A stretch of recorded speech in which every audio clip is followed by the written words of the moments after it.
I'm not gonna pretend that I understand it, because I did have a lot of problems with this thing, but in the end, I just still really loved it. What is up, people? Dunna here, and today we are talking about one of the most popular and most talked about lenses for APS-C cameras, the Sigma 18-35 f1.8 art lens. Now, Sigma Canada was nice enough to send me this lens to try out for a little while, and since it doesn't come standard with an E-mount, they also sent along the MC-11 adapter that allows me to use it on my Sony a6500, which is cool because we get to test out not only the lens, but also how the lens works with the adapter. It's supposed to give you all the functions that the lens has, including autofocus, which we're definitely going to be talking about later. So here's what we're going to be talking about today. Some of the great things about this lens, some of the things that aren't so good about this lens, and maybe a couple of things that you can do to help those, some of the uses of this lens, who this lens is for and who it's not for. As always, I'm going to show you guys photos and videos to show the quality of it, and I'm going to answer some of your guys' questions that you asked me over on Instagram. Now, just so you guys know, the video that I posted last week about turning summer into fall using Lightroom, I shot that whole video on this lens, including the photos that I took that day and everything. So if you want to see more examples, go check that video out. Let's head out and see what this thing is capable of.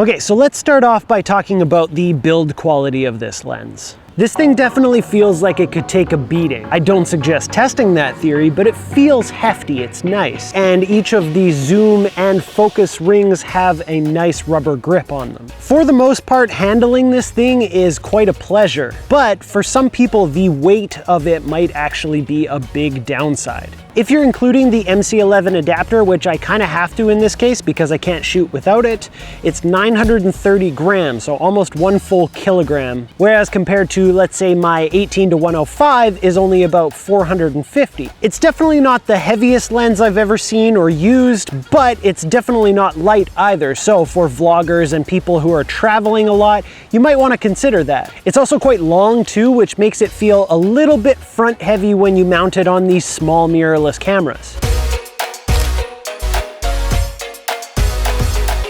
One of my favorite things about this is the feel of the focus and zoom rings. The zoom ring has a nice resistance to it, so you can really feel where you're moving throughout the zoom range. And beyond that, there's actually markers on top of the lens telling you what focal length you're at while you're zooming, which is something you don't see on a lot of APS-C lenses. And on that note, the zoom all happens internally. It doesn't extend when you're zooming, which is nice for people who do gimbal work or Steadicam work if it can handle this heavy of a lens. Similarly, with the focus ring, there's a nice resistance to it, a nice feel, so you can get those fine-tune adjustments. This is probably the best manual focus experience that I've ever had. I loathe manual focusing, but I quite enjoyed it with this one. Just like with the zoom, there's an indicator on top of the lens that tells you how far out you're focusing, which can be really handy, especially if you want to reset up the same shot a couple of times, because you can just remember how far out you were focusing and go from there. And although the focusing ring can technically spin indefinitely, it does have a click, and you can see that it stopped moving when it's at its minimum focusing distance or at infinity, which can be really cool because you don't actually have to look at the lens or look at the screen to see what focusing distance you're at. You feel that click and you know you're at minimum, you feel the other click and you know you're way out past infinity. I actually ended up using manual focus a lot with this lens for some reasons that we'll talk about in a second. Now, by far, the most commonly asked question that I got about this lens and adapter combo is how the autofocus was. It's pretty widely known that adapted lenses don't usually do very well with autofocus. There's a goose who doesn't like me. Now, a lot of people out there are claiming that the MC-11 adapter is the best one out there as far as adapting Canon mount lenses to Sony bodies, but here's my experience with autofocus. It was okay. It's definitely not fast the way that even the Sigma E-Mount lenses are. It does a good amount of hunting as far as trying to figure out what it's focusing on, and there were definitely a couple of times where it just missed focus. That being said, the face detect and eye autofocus still did work with this lens adapter combo. I would say that for my video work, I found it acceptable, and for photos is where it really got annoying. That being said, because I didn't feel like I could trust it all the time, I ended up using the manual focusing a lot, which, like I said before, was actually quite a pleasure and kind of fun to do for whatever reason. And yes, even in video, still used manual focus. Now, Levi Ventura Photo over on Instagram asked if there was any way to bring down the widely known autofocus noise from this lens. Let me show you really quickly what I'm talking about.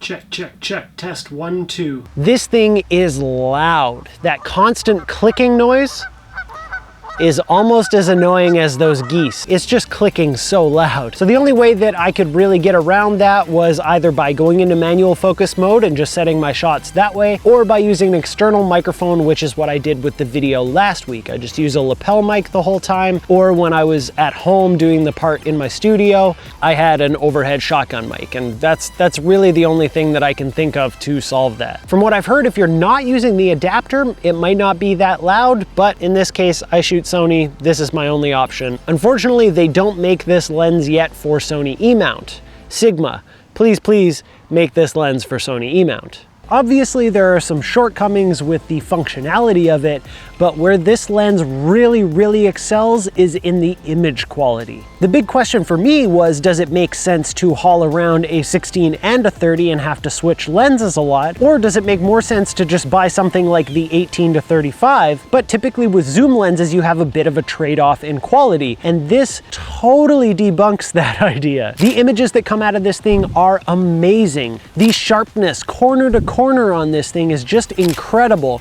The skin tones were amazing.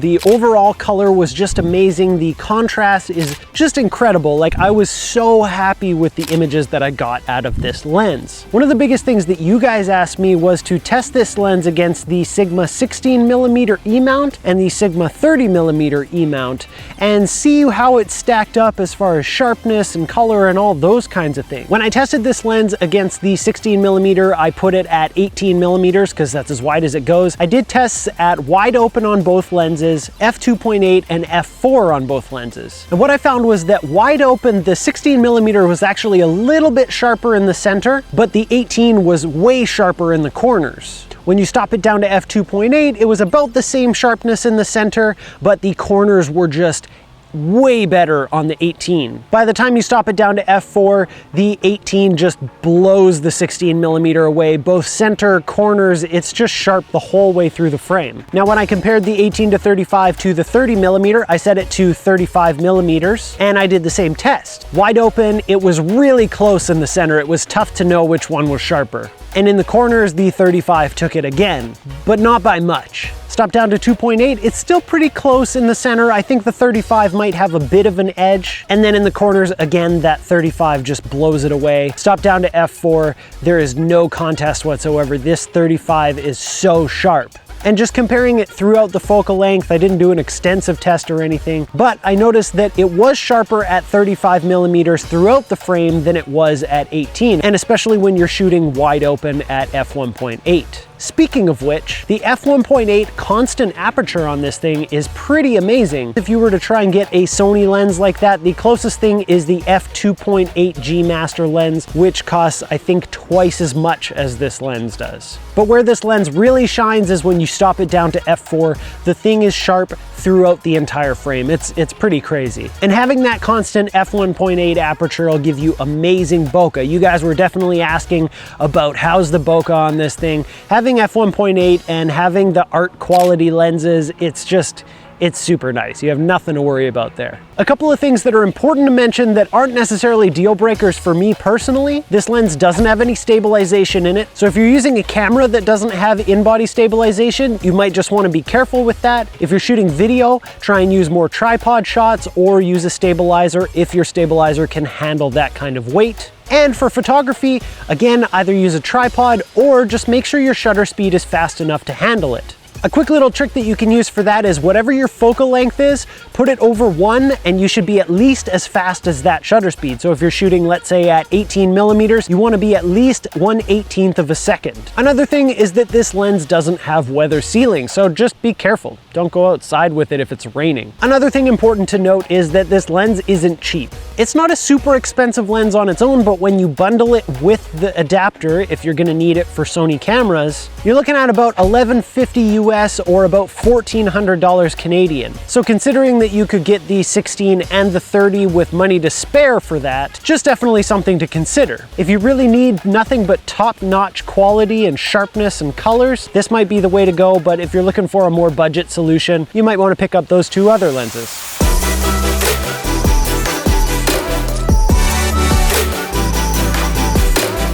So what can this lens be used for? Well, the beauty of having a zoom lens is that you've got a range of uses. This lens going from an 18, which is a full frame equivalent of 27, all the way up to a 35, which is a full frame equivalent of 52.5 millimeters. You've got everything from kind of a typical wide angle for your landscape and architecture photography, all the way up to kind of a mid-range, which is good for something like street shooting or for portraits. Where I don't think this lens would be useful is if you're shooting sports or wildlife.